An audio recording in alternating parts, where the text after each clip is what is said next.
Bonjour à tous. Des fois, on peut penser qu'on peut recevoir des choses, avoir des choses sans effort. Aujourd'hui, on va apprendre une sira du Rabbi qui va nous apprendre, nous rappeler que pour avoir des choses qui sont durables, ça demande des efforts. Pour cela, le Rabbi nous dit qu'au début de la paracha de Miketz, la Torah raconte longuement les deux rêves de Paro, le rêve des vaches et le rêve des épis. Voyons-le ensemble, comme s'il est écrit dans le Chumash. La Torah nous raconte que Paro a fait un rêve. Il se tenait sur le fleuve. Et voici que du fleuve montèrent 7 vaches qui étaient belles d'aspect et bien en chair, et elles paissaient dans le marais. Et voici que 7 autres vaches montèrent derrière elles du fleuve, de mauvaise apparence et maigres de chair. Elles se tinrent à côté des vaches, au bord du fleuve. Les vaches de mauvaise apparence et maigres de chair mangèrent les 7 vaches qui étaient belles d'aspect et robustes. Puis Paro s'est réveillé, il s'est rendormi, il a fait un deuxième rêve, et voici que 7 épis montaient sur une seule tige, sains et bons. Et voici que 7 épis, maigres et battus par le vent d'Est, poussaient derrière eux. Et les épis maigres engloutirent les 7 épis sains et pleins.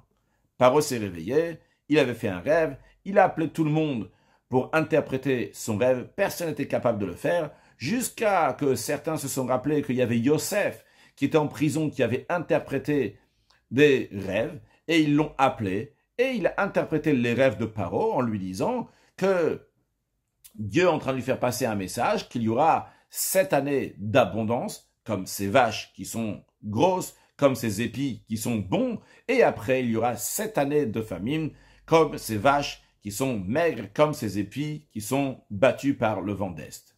Ça, c'est les rêves de Paro. Donc, c'est ce que la Torah nous raconte dans la paracha de Miketz.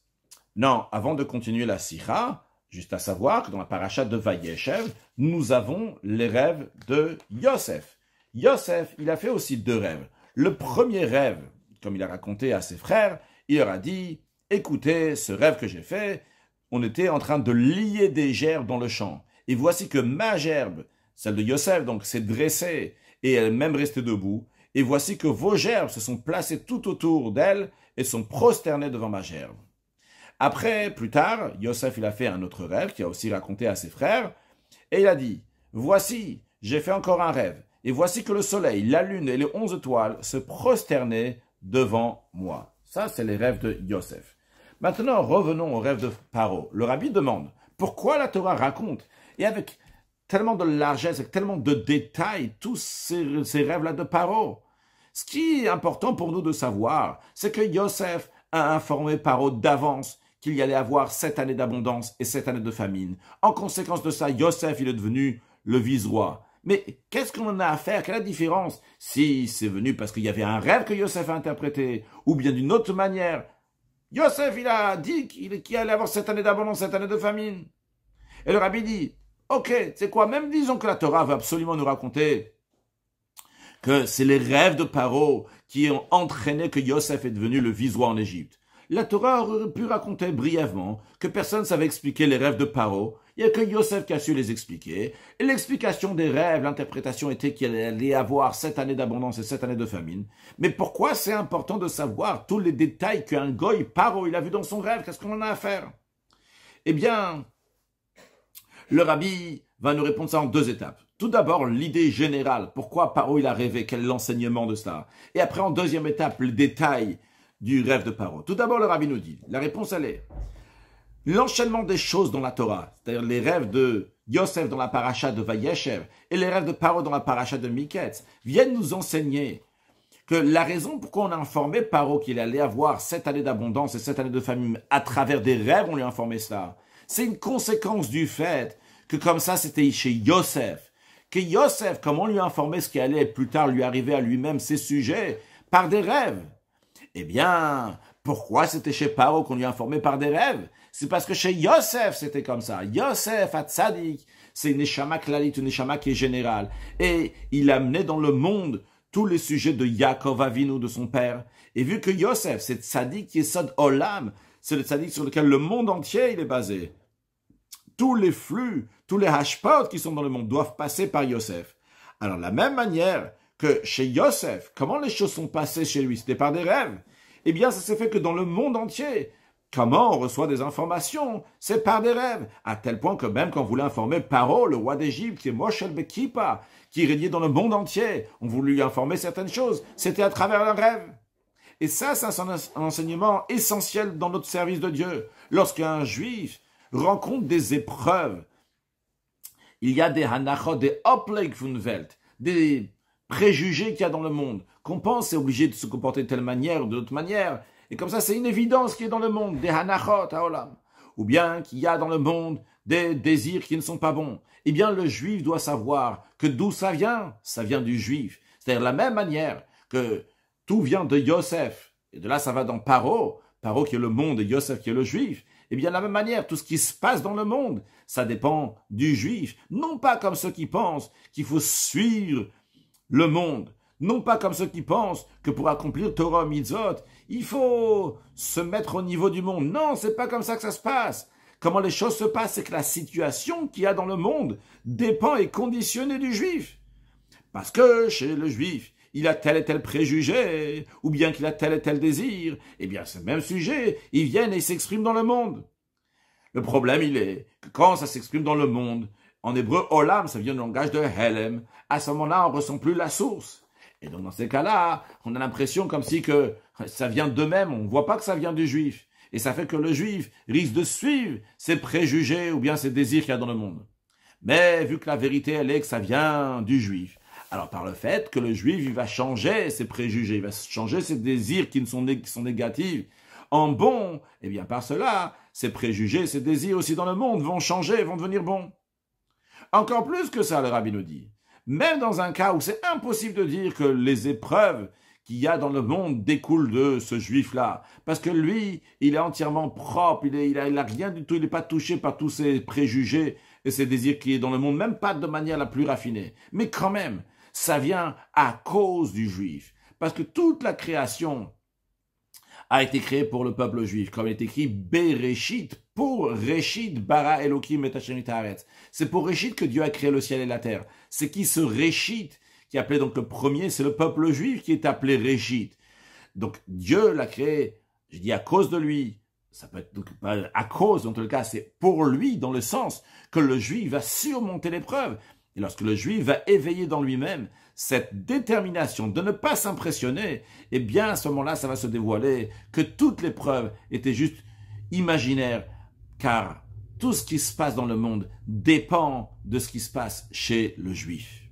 Donc ça, c'est l'idée générale. À savoir que pourquoi Paro il a rêvé? Parce que Yosef il a rêvé. Yosef nous a transmis des messages par le rêve. Alors Paro aussi, ça va se passer comme ça. Parce que c'est Yosef qui décide comment les choses vont se passer dans le monde. Et de manière générale, l'enseignement pour nous, c'est de savoir lorsqu'il y a des choses qui se passent dans le monde, eh bien, ça découle de nous-mêmes. Et quand on va ranger les choses dans nous-mêmes, eh bien, à ce moment-là, les choses dans le monde vont s'arranger. Après, le rabbi passe dans les détails des rêves de Paro et de Yosef. Vrai que Paro, lui aussi, il est arrivé parce que Yosef, il est arrivé. Les rêves de Paro sont une conséquence des rêves de Yosef. Mais quand même, ils sont tout à fait opposés. Les rêves de Yosef, c'est dans la sainteté. Les rêves de Paro, c'est dans le Umadze, c'est de l'autre côté, qui représente les forces du mal. Et donc, en conséquence, il y a plusieurs différences, aussi bien dans l'ordre des rêves et aussi bien dans le détail des rêves. Premièrement, les rêves de Yosef, ils commencent avec du travail. Il y a des efforts ici. Ils sont dans le champ, en train de lier, de faire des gerbes. En revanche, dans les rêves de Paro, il n'y a aucun travail qui est fait. Quelle est la raison? La raison, elle est parce que des hashpaot d'Igdusha, lorsqu'il y a des flux divins qui sont du côté de la sainteté qui viennent, vu ça vient de Dieu au peuple juif. Et si on regarde c'est qui Dieu et c'est qui le peuple juif, on va comprendre que c'est à la perfection. Parce que Dieu, il est évidemment la plus grande perfection qu'il y a à avoir. Et qu'il peut y avoir. Et Dieu lui-même est le but. Dieu n'est pas là pour quelque chose. Il en est de même aussi donc du côté de celui qui reçoit, le juif, la neshama, l'âme divine, elle est une parcelle de Dieu. Donc le but est dans elle-même, de la même manière que Dieu, le but est dans lui-même, de la même manière l'âme divine, le but est dans elle-même, non pas dans quelque chose d'autre. Et donc, ces flux divins qui viennent de Dieu au peuple juif, donc du côté de Gdusha, de sainteté, ils sont dans la perfection, dans le bien. Et c'est la raison pour laquelle ils doivent venir par des efforts. Pour pas que ça soit namad qui souffre littéralement, qui veut dire un pain qui est honteux, un pain que quelqu'un reçoit alors qu'il n'a pas travaillé, c'est par honte, ce n'est pas le bien ultime, le plus grand bien qu'il peut y avoir. C'est la raison pour laquelle que dans la Kedusha, dans la sainteté, il y a des efforts pour que reçoivent les choses en tant que quelqu'un qui mérite de recevoir ça. En revanche, ce n'est pas le cas dans les forces du mal, dans la Klippa, que dans elles-mêmes, dans les forces du mal, il n'y a pas de but en eux-mêmes. Toute leur existence, ils sont uniquement accessoires et secondaires à quelque chose d'autre. Et donc, ça n'exige pas d'avoir des efforts pour avoir la hashpa, un flux des forces du mal. Tous ces flux des forces du mal sont donnés chinam, gratuitement. Le rabbi emploie l'expression qui est dit à propos de l'Égypte, que les Juifs ont dit, Asher nochal b'mitzrayim chinam, qu'on mange en Égypte gratuitement. Gratuitement, sans faire d'efforts de faire la Torah, de faire les mitzvot. Et la raison pourquoi il n'y a pas besoin de faire des efforts, parce que ça vaut pas les efforts, parce que eux-mêmes, ils valent rien du tout. Ils ne sont pas une vraie métier, ils ne sont pas une vraie existence. Donc ça, c'est la première différence entre les rêves de Yosef et Paro. Dans les rêves de Yosef, dans la Kedusha, dans la sainteté, il y a du travail. Dans les rêves de Paro, qui représentent les forces du mal, il n'y a pas d'effort. Ça, c'est un. Deuxièmement, voyons comment dans les rêves de Yosef, on est constamment malin bakodesh, en train de monter dans la sainteté. Et en revanche, comment dans les rêves de Paro, c'est constamment, et donc sous plusieurs formes, nous allons voir, aussi bien dans le malin bakodesh, comment ça monte chez Yosef, comment sous plusieurs formes, ça descend chez Paro. Voyons ceux de Yosef. On commence avec des épis. Les épis, de base, ils sont séparés l'une de l'autre. Et maintenant, on travaille, et on en fait que ça va devenir une gerbe. Donc, on a fait ici quelque chose de mieux. On a évolué. On a fait que des épis. Maintenant, c'est devenu une gerbe. Ça, c'est dans le premier rêve. Après, dans le deuxième rêve, on monte de niveau. On va dans des sujets qui sont célestes. Le premier rêve, c'est des épis qui sont terrestres. Le deuxième, c'est le soleil, la lune, les étoiles. C'est dans le ciel, dans le deuxième rêve. De plus, on voit aussi de comment ça évolue, même matériellement parlant. Car les épis, c'est moins cher que des gerbes. Les gerbes, ça devient plus cher. Puis après, si on va parler de pierres précieuses et de diamants, pourquoi on va parler de pierres précieuses et de diamants? Parce que la raison pourquoi ils brillent, leur éclat découle des étoiles, qui est le deuxième rêve de Yosef. Eh bien, ça monte sur encore une plus grande richesse que des gerbes. Donc, on commence avec des épis. Après, une plus grande richesse, quelque chose qui coûte plus cher, c'est des gerbes. Et après, encore plus cher, les pierres précieuses et les diamants. Donc ça, c'est dans les rêves de Yosef. On est en train de monter. Terrestre, céleste, quelque chose qui coûte moins cher, après il va coûter plus cher. En revanche, dans les rêves de Paro, c'est Pochet ve'oler. Ça va en diminuant. Le premier rêve, on parle des vaches. Les vaches, c'est animal. Le deuxième rêve, on a dégradé maintenant. C'est dans des épis. C'est un niveau qui est encore plus bas. C'est seulement du végétal. En plus, c'est très remarquable si on va voir, réfléchir. Dans l'ordre des choses, l'ordre naturel, ça aurait dû être le contraire. D'abord des épis et après des vaches. Parce que les vaches du premier rêve, c'est quoi? Il y en a qui sont grosses et il y en a qui sont maigres. D'où ça vient s'ils sont plus grosses ou plus maigres? Ça dépend de ce qu'ils ont mangé, des épis. Que ce soit des vaches qui sont grosses ou maigres, les deux, ça dépend de combien d'épis il y a. Donc, on aurait dû avoir d'abord le rêve des épis qui nourrit les vaches dans le deuxième rêve. Donc, le deuxième rêve devait être le premier. Alors, pourquoi c'est pas dans ce sens-là? La raison, elle est parce que Paro, c'est le Umadze, c'est de l'autre côté. C'est les forces du mal. Et là-bas, c'est Pochet ve'oler, ça va en diminuant. C'est la raison pour laquelle que les rêves de Paro étaient dans le sens inverse. Que d'abord on parle des vaches et après on parle des épis. Que d'abord on parle de l'animal et après on dégrade, on va dans le végétal. Et de même, dans chacun des rêves même de Paro, on retrouve aussi le Pochet ve'oler comment ça diminue. Dans le premier rêve, comment ça diminue. Dans le deuxième rêve aussi, comment ça diminue. Au début, il a vu des vaches qui étaient belles d'aspect, qui étaient grosses. Et après, il a vu des vaches qui étaient mauvaises d'aspect et qui étaient maigres. De même, dans le deuxième rêve, il a vu des épis de blé qui étaient sains et bons. Et après, il a vu des épis de blé qui étaient maigres et battus par le vent d'Est. Donc, on voit que ça dégrade dans chacun des rêves individuellement. Encore plus que cela. Tellement ça dégrade dans chacun des rêves que même ce qui est beau va être avalé par ce qui est pas beau. les vaches qui étaient grosses se sont fait avaler par les vaches qui sont maigres. Et de même, les épis qui étaient beaux et sains, ils ont été avalés par les épis qui sont battus par le vent d'Est. Pas seulement dans les rêves, si on va voir aussi même l'explication, l'interprétation des rêves aussi dans cet esprit-là. On nous dit d'abord, il y a cette année d'abondance, et après, il y a cette année de famine. Encore une fois, la notion de pochet ve'oler, que ça descend, ça se dégrade. Et tellement ça se dégrade à tel point que veloïvada, ça va ba'aretz mipnei haravaou. Tellement qu'il y a une si grande famine, on ne va même pas voir qu'avant, il y avait quelque chose ici qui valait, qui avait des années d'abondance.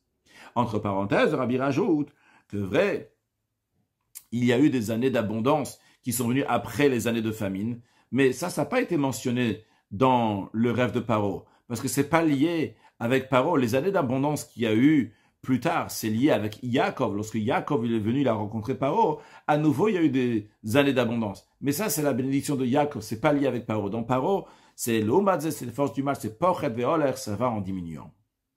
Donc le rabbi nous a répondu aux questions. On a compris maintenant pourquoi la Torah nous raconte les rêves, les détails de Paro. La Torah vient nous donner ici une leçon. Comment? Regarde les rêves de Yosef. Là-bas, il y a du travail. Dans ceux de Paro, il n'y a pas de travail. Regarde comment, dans les rêves de Paro, c'est Pochet ve'oler, constamment on est en train de descendre, de dégrader sans les forces du mal. Dans les forces du bien, ça va en montant. C'est pour ça que la Torah nous raconte ces détails du rêve. En plus de l'idée générale que le rabbi déjà nous a dit au début, à savoir que la raison pour laquelle on informe Paro à travers des rêves, c'est parce que Yosef, on lui a informé à travers des rêves. Et le rabbi nous dit, dans cela s'exprime la différence entre la sainteté et les forces du mal. La sainteté, elle a une existence éternelle. Elle n'est pas soumise aux changements. Les changements dans la sainteté doivent être uniquement d'une hosafa qu'on est en train de rajouter, de monter, de malin bakodesh. On monte dans la sainteté. On va de force en force. Et vu qu'à chaque fois c'est une évolution positive, donc ce n'est pas un changement ici. Encore plus que ça, le rabbi rajoute entre parenthèses. Même ça que de temps en temps, il peut y avoir une chute dans le peuple juif. Et de même que la source du peuple juif qui s'appelle Knesset Israël, qui représente le 10e attribut qui s'appelle Sirata Malchut, là-bas il y a des chutes. Comme il y a écrit que des fois ça monte et des fois ça descend. Mais ce ne sont pas des changements définitifs, le rabbi nous dit. Vu qu'un juif, sa volonté, même lorsqu'il est ici-bas, dans ce monde matériel, c'est toujours de faire la volonté de Dieu, comme le rabbi ramène dans la note ce que le Rambam dit, qu'un juif, toujours, sa vraie volonté de se faire ce que Dieu y veut. Et comme l'Admour Azakan dit dans le Tanya, que même lorsqu'un juif, il a une chute, il est quand même fidèle et attaché à Kadosh Baruch Hu, et sa volonté, elle est toujours la même. C'est quoi? C'est d'accomplir la Torah et les mitzvot et de monter dans la sainteté. Et à plus forte raison, quand on ne parle pas juste du juif ici-bas, mais on parle de la source de Knesset Israël, donc Sirata Malchut, cette 10e attribut, qu'il y a des chutes là-bas. Évidemment que toujours, donc des chutes qu'il y a, c'est pour le but de remonter, pour arriver au repos éternel, Menucha lechaya olamim. Et vu qu'il y a une règle, que l'endroit où se trouve la volonté de la personne se trouve là-bas. S'il veut telle et telle chose, il pense constamment à telle et telle chose, il est là-bas. Alors, vu que la volonté de chaque juif, c'est de faire Torah mitzvot, alors même lorsqu'il y a des chutes dans le juif, si on va regarder ça de manière plus intérieure, il n'y a pas de changement. Mais au contraire, ici, c'est une manière d'arriver à Menucha, au repos éternel. Donc, c'est contrairement à un changement, donc il va changer le but initial. Ici, on n'est pas en train de changer le but initial, mais bien au contraire, on est en train de concrétiser le but initial, de faire la volonté d'Akadosh Baruch Hu. Donc ça, c'est la fin de la parenthèse. Donc, ça, en tout cas, ça, c'est l'Akdusha dans la sainteté. En revanche, dans la Klippa, dans les forces du mal, il y a des changements. Et quels sont les changements de manière de Pochet ve'oler, que ça va en diminuant? Et la raison, elle est, comme nous l'avons dit, parce que les forces du mal n'ont pas de propre existence. Toute leur existence est uniquement pour mettre en épreuve l'homme et d'éveiller chez l'homme des forces intérieures qui sont saintes.